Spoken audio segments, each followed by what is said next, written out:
let's just talk about you make all your money where? Where do you make all your money in your house, Glenn? You make all your money in the house in the kitchen and the bath.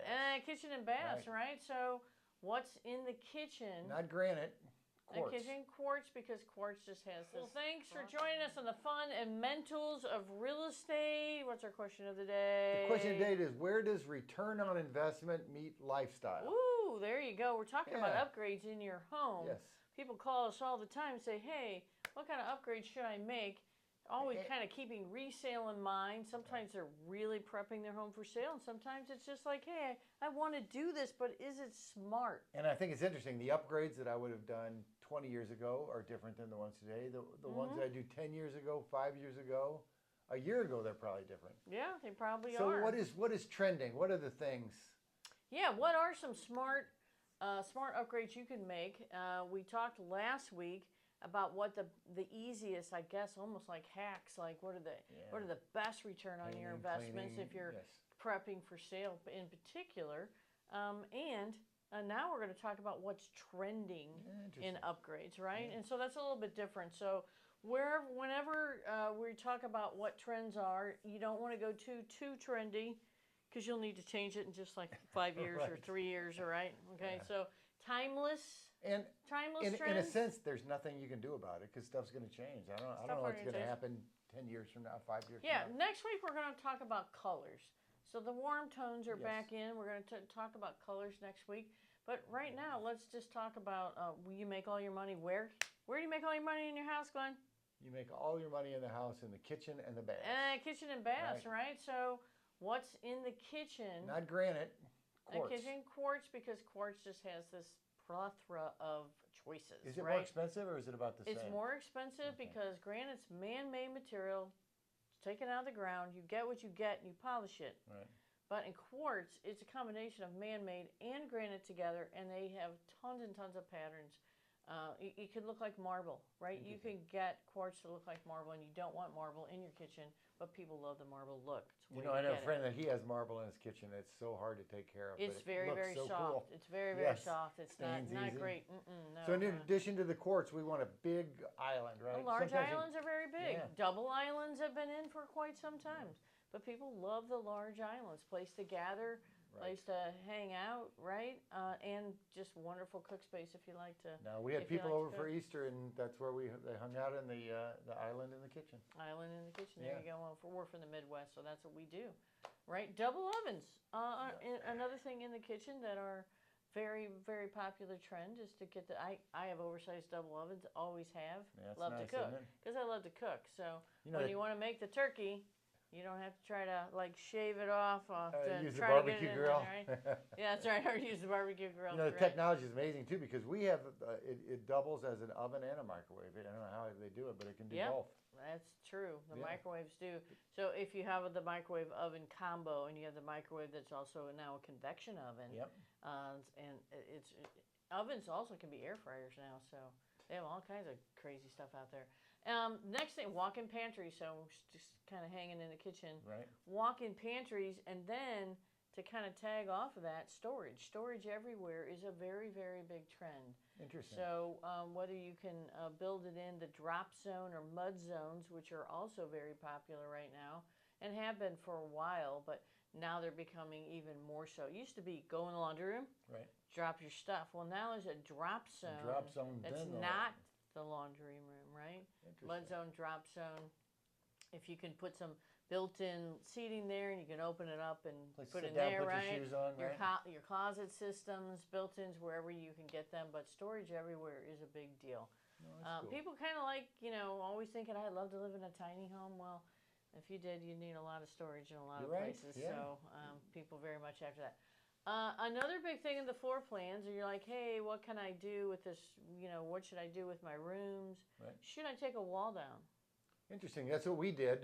We wanted it opened up, but I think the trend is maybe not to do that as much anymore. Yeah, so not completely open is not the trend as much anymore. They want the spaces to be defined somehow, and sometimes that can just be a really nice entryway that has beautiful molding on it. Sometimes it's a header across a room with maybe some posts down it that'll define the next space.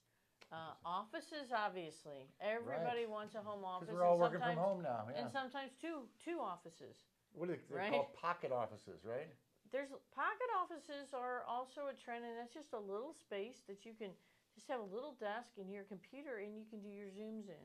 Right. You can just walk in there, close the door, Zoom away, walk out. So that's also a very... I'm sure that one of the technologies, the smart home, the Wi-Fi, getting all that, but there's also some interest in going back to the analog, which there's just, they have rooms now where they're tech-free.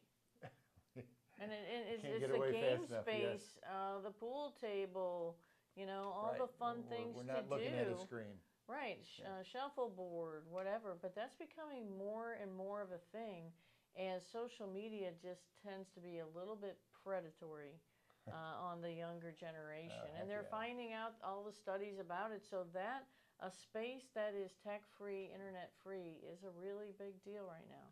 So what about we get into the bathrooms? I know when my mom moved into a villa, the first thing she did was put in a huge walk-in shower. So this is a big one. It's like, hey, I so don't happy have a tub in my house. Right. Should I put a walk-in shower? In the primary bath, yes, and yes. If you love tubs, please put a tub in. Okay, it's not like they're completely not desirable. No, and they have the walk-in tubs now. Those aren't as desirable. They are as you age. With the walk-in tubs, they don't look great for resale. So you have to have one. You have to have one. Put one in, but they're not as great on resale for sure. They're really not. So if somebody's trying to sell you one says they are, they're not. Now, if you're in a condo that's in an over 55 community, maybe so. Gotcha. Right. Now, also when it comes to the showers. Should you take out the one in the hall bath that has the only tub? Hey, if you have to have it, do it. It's not going to hurt you that bad. Okay. It really isn't. Not right now. No. So anyway, those are some of the some of the trends that are out there. So that focusing mainly on the inside. What about when we're going to come to the outside? No, let's go to the outside because there's a lot of trends outside. And what's been trending for years really is that outdoor space. So. People no longer think of yards as yards. They think of them as living spaces, an extension of the living space, right? Having a lanai, basically. So creating the family room outside that you enjoy inside. I would say with me, I have 2 outdoor televisions, which I would have never thought that even 5 years ago. Right. So if you're going to build that fire pit or an elaborate fire pit or maybe a kitchen outside, and now, the TV we don't really use for TV. We use more for music. There's smart TVs and we have speakers. We have a fire pit. We built a little outdoor structure. I call it my outdoor kitchen, to where I can actually cook and it's covered. And there you go. It's just when you're doing this and when you're making these upgrades and thinking about this, if you're going to spend $100,000 on outdoor living space. First of all, be in the right price point, be in the right area, be in a place where, again, what was our biggest question when you're talking about gutting kitchens and doing major, big cost renovations? Return on investment. No, what's my first question? My very first question I'm going to ask you. How long are you going to be there? Right. How long are you going to be there? Right. You're going to put a $100,000 patio and move in 2 years? Please, if you're in $1 million price range, go ahead. Great. But if you're not, don't do that. If you're going to be there 5 or 10 years, please, these things are probably going to be okay. But you don't always have to spend $100,000. We just kind of redid ours. We moved this around. We moved that. We bought some pretty nice furniture. We didn't break the bank, but it's outdoor stuff, and we cover it up when it rains and snows. And we spend a lot of time out there. Yeah. And I just bought a regular smart TV because they're so cheap. And you know what? If the weather gets to it, I'm going to take it to the recycler and buy a new one. Buy one because they are cheaper. Yeah, they are. And I love being outside. And, boy, we've got a covered deck, which is nice. Covered patios and covered decks are definitely trending. Anything you can get covered. What about, we don't hear much about the spas and jacuzzis, the hot tubs. Hot tubs are still very popular. People who get them, they have a pool, and then they get the hot tub. They're like, oh my gosh, I could have probably just got the hot tub because they enjoy it so much. So the hot tub you can use all year long. I'll tell you what, though, they're not great on resales. They're not. They may, people may like them and have them. If you want one, please get it. But a lot of people don't want it left with the house. They're not hard to get rid of either. No, you can usually just say, hey, come and get it, and somebody will come and get it, for sure. Seating areas outside, as we talked about, covered patios, landscaping. So when you're landscaping, think privacy. Interesting, yeah. Because obviously privacy's always been a thing, but it trends even more now, I think, especially with COVID and a lot of people being home. They just want a little bit more privacy. So think privacy. When there's some fast-growing giant arboretas, and they are amazing. They grow fast, so you don't have to get the giants, but the giants are literally giant, and they will give you some privacy. I had a guy who planted like 5 of them when they were small, and by the time he moved like 10 years later or 7 years later, they were gigantic and provided beautiful privacy. So you don't have to break the bank doing it. You can get them smaller, and if you're going to be there for a while, let them grow. We have some outdoor plants too that we love that we bring in the wintertime. It's not easy. We have to put them on a dolly and roll them in. It takes some effort, but we have some outdoor plants. Fencing's getting expensive. Composite decks are getting expensive. Decks in general are getting expensive. I think people are like, man, I think I'd almost rather have a patio these days than a deck because the cost of it. So the cost of replacing decks has gotten so high that the composites are definitely in trending because they don't want to have to replace it. My composite deck, Glenn, I have had 22 years. I haven't done a thing to it. Power washed it maybe a couple times. I wash off the railings. Does it get hot in the sun? No. No, okay. I heard a complaint that maybe they get a little warm, whether the wood kind of keeps the temperature better. No, and this was 22 years ago, and they have even more styles and more things to choose from. The deck on my house has been there 32 years, but I take care of it. I take care of it. And it's Most in people. Great shape. Now, I had a guy call me the other day. He's like, hey, I got a wood deck, and somebody came out and wanted $100,000 to replace it, and I told him to get out. I said, okay, well, that was probably a good idea. So here, let's wrap up with I told him, like, hey, go ahead, save your post. Right. Save your wood base if you want, right. and just lay the composite on top. Right? Then you don't have to rip the whole thing off, or maybe at least if you already have some maintenance-free rails, or at least get some maintenance-free on it, especially the decking. That's more expensive than anything. So, get pieces of composite in there if you can, and maintenance-free. So here's the big one, the swimming pool. I want to put in the swimming pool. That's the big one. And those can be, I don't think you can do one for under $75,000. Probably not. More like 100. And then if you need walls and all the things, it's 200. You know what I mean? So depends on how easy access your yard we talk about where ROI meets lifestyle. Again, I think it's going to be something that you're going to want to be there for a while. This is super interesting because since COVID, before COVID, pools didn't add all that much value to your house. Because people didn't really want to maintain them. Right. They didn't want the cost of it. And we're in the Midwest. I'm just saying that's probably not true in other states. But since COVID, pools have gone way up in value. Interesting. And just incredible. Now, so everybody when I did my research, it said 40 to 60% ROI, but I don't know. Well, ROI probably immediate. But again, if you're going time, how long are you going to be there? If you're going to be there 5 or 10 years, don't worry about it. You're going to get it back. You're going to get it back. So here's the thing about pools, though. So many people have put them in. What I'm really interested to see is in 10 to 15 years from now, just how many homes we have with pools that'll be on the market. Interesting. Because right now, people are not moving because of low interest rates, because it's hard to go find the next thing, right? And for a while, you couldn't get a pool put in. They were a year and a half behind. I think they've caught up now. Oh, they've caught up. Yeah. You couldn't hardly give away a house with a pool here in St. Louis, and now pools are very, very high. I had one growing up, and you know what it was? Our house was the one that all my friends came over to in the summer. It was a place to hang out. So that is the advantage, and they're wonderful. Again, it's time. If you stay long enough, you can get the return on any of these items, right? Another thing, here's a big one people call me about is siding. There is hardy board siding. When it came into the market, and even now, people are like, should I rip all my vinyl and put hardy board up? And hardy is a brand of concrete siding.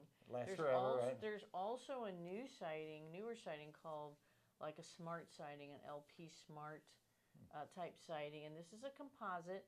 higher end than any composite you've ever seen. They have 30-year paint guarantees on them. It is a painted surface. Hardy's a painted surface. Interesting. So even though they may come pre-colored, eventually you will have to repaint them. So you need to think it through. Although the concrete board is, like insects don't like it, termites don't like it, right?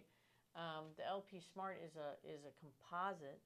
It simulates real wood. It's beautiful. It's less expensive than Hardy. So that may be something you want to go to. Most of the time you're going to do the siding. Do they recommend to do the windows at the same time? Oh, God, windows. Windows I always heard you're supposed to do them both at the same time. Windows are not a great return on investment. If you have the really super old aluminum windows and you put $50,000 of windows in your house, or 30 or 70, you're just going to have to be there for a while. Don't let a guy tell you put windows in the next year you're going to get 100% return. You're not. What about the person coming in to buy that house? Are they going to notice Warren? They'll notice the windows. There's no doubt about it. But if you put $50,000 into your house, you're not getting $50,000 back in 2 years. Not windows. You need to be there for a while. This is a 10-year investment. Okay. Windows are at least a 10-year investment. Do you suggest going to that higher end, the Pella, what are the ones? No, I mean there's some really great brands out there that you don't have to go that expensive. We use Quaker. Quaker's made right here in Missouri. There's a lot of good brands out there. You don't have to go highest. You don't have to go the lowest. Please don't do that. But if you go middle grade, you'll get a way better return out of that than you will the higher end. Now, if you are, again, in a $1 million, $2 million, $3 million house, yes, you probably want to use a high-end window. But most people don't really need to do that. And you don't need to replace all the windows in the house just to make them match either. You can do the front of your house and make it look beautiful with the curb appeal. Nice. Right? So you have to do every window either. So anyway, those are some of the trending things out there. Again, if they're big, major ones, please, please, please stay in your house a while. And talk to us. We're happy to give you our advice. Yeah, This is amazing with this stuff. I wouldn't do any of it without And Glenn has got a great home equity loan. If you need to do an upgrade and this is probably the only time I'd recommend a home equity loan. If you really need to do it, then do it for a home improvement. Don't do it for a vacation. Don't do it as a cash ATM. But at least take the money and build wealth in the real estate with it. Right? And if you're sitting at a low interest rate and you don't want to pay that off and do a cash out refi, this is a great product. That's a great product. Well, thanks for joining us this week. Next week, we're going to talk about color trends. And those kind of change a little bit every year, but they are definitely changing this year in a way that is different from last year. So you'll want to watch next week. Until then, I'm your host, Angela Dillmon, with Keller Williams Realty Chesterfield, and this is my wealth building partner, Glenn Calvin with Guild Mortgage, and we're here to build wealth, live your dream lifestyle, and help you live legacies that matter. All right, see you next week.